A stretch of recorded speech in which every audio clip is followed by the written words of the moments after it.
For today's video, ituturo ko po sa inyo kung paano natin malaman yung mga activity ng Facebook account natin. Saan ba nakakunik, saan ba yung recently nakakunik, at saan bang lugar nakakunik ito or nakalagin previously. Okay, so let's go.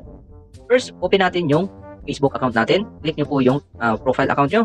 Pag-click ng profile account, punta kayo sa settings, yung gear icon. Tapos punta tayo dito sa account center, password and security. Alright. Tapos, account settings again, password and security. Scroll down. Hanapin natin dito yung where you're logged in. Okay. Yan. Tapos, select natin Facebook ba or Instagram. So, sa video natin, Facebook. Select natin yung Facebook sa taas. Tapos, dito na.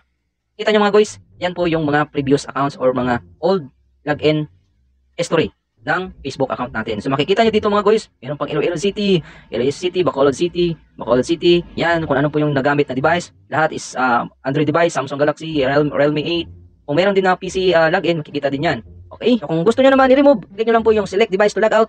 And then, pwede kayo mag-select all. At saka pwede din kayo makapag-select ng isa or dalawa. Select natin itong Iloilo. Lahat ng Iloilo. Ilagay natin. At saka makikita din ninyo mga guys, merong date. September 19, 2023. Lahat ng mga 2023, log out lang natin. Kasi naka-history pa yan. Or possibly, naka-connect pa yan.